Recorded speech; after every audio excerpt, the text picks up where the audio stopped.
Well, I started my career as a CPA. I started, well, first of all, I went to undergrad at Villanova, was an accounting major. I am a CPA. I actually retained my CPA license. I started with Arthur Andersen. Taxation was my specialty. I also have a master's in tax, also from Villanova. And then I went into the corporate world and did corporate finance and, well, started in taxation actually, and then moved into corporate finance in the food business primarily. Worked for Campbell's Soup for a number of years. And then when I had children, I became very, very interested in children's nutrition.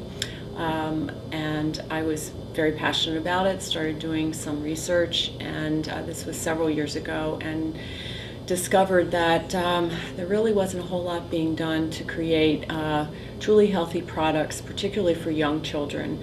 I was a busy mother, as any parent knows. I remember very well the challenge of packing a healthy lunch for young children that go to daycare or preschool. I mean, kids eat something besides peanut butter and jelly every day? They do. Or chicken fingers? So I had some crazy ideas that I decided to pursue, and I went to Cornell. They have a wonderful food technology program up there. I started working with some independent chemists, food scientists that are in the technology park up there, and one thing led to another, and I started with some ideas specifically for children's beverages, and one thing led to another, and we realized that we had a core technology that could do much more than that. So something in this with respect to this issue of children's nutrition. I was frustrated. I was an executive at a major food company. I couldn't find what I wanted for my own kids. I guess, I've always been motivated by trying to have an impact no matter what I'm doing. I'm drawn to policy. I'm a policy junkie, I have to admit, because I served on a lot of policy boards, and I think that I bring, several different perspectives to the table. Now, why do you think you were able to do it when a lot more women can't, who are maybe stuck there in? Well, I do think the first thing is, if you're going to, undertake an entrepreneurial path, you better be passionate about what you're doing, because that's the only thing that will sustain you. It's a journey. It's a long journey. And a lot of detours too. Right. But, for example, I had absolutely no interest in starting a beverage company with any other beverage, or another apple juice, or a food company with just standard fare. That just doesn't do it for me. And I'm very interested in innovation and pushing the envelope. And I guess before I did start to do that, and interestingly enough, I never viewed myself as an entrepreneur or thought, always had a burning desire to start my own business. But when I finally, this was haunting me and I kept coming back to it, I kind of sat back and did a personal inventory, which I think is very important. And I guess what I realized is I had always been entrepreneurial in spirit. Okay.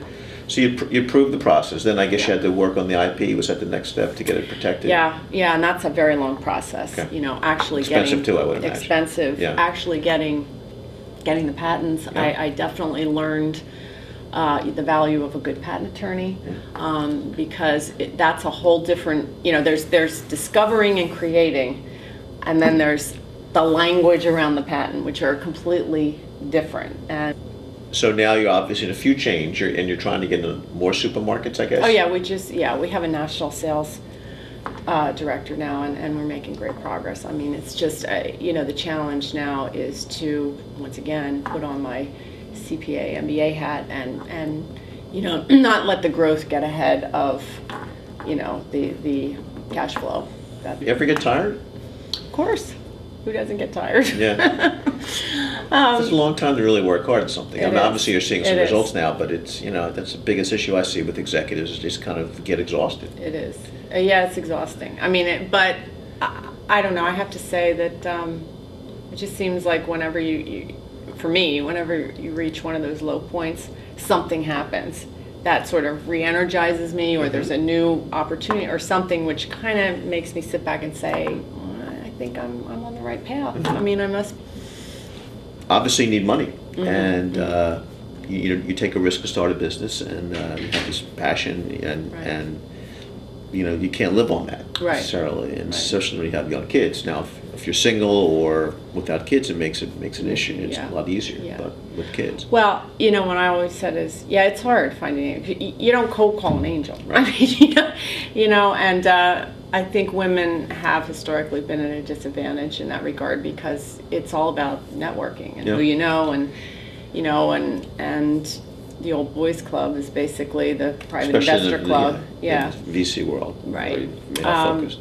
So, I mean, that your own situation.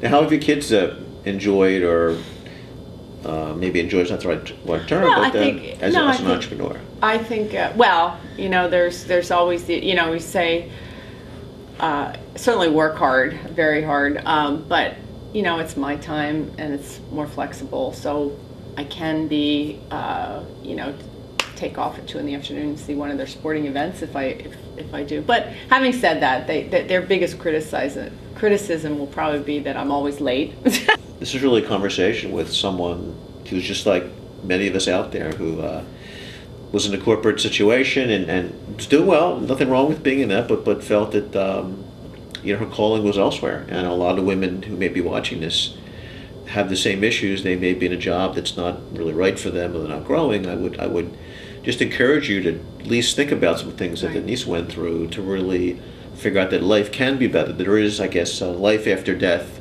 in a corporation.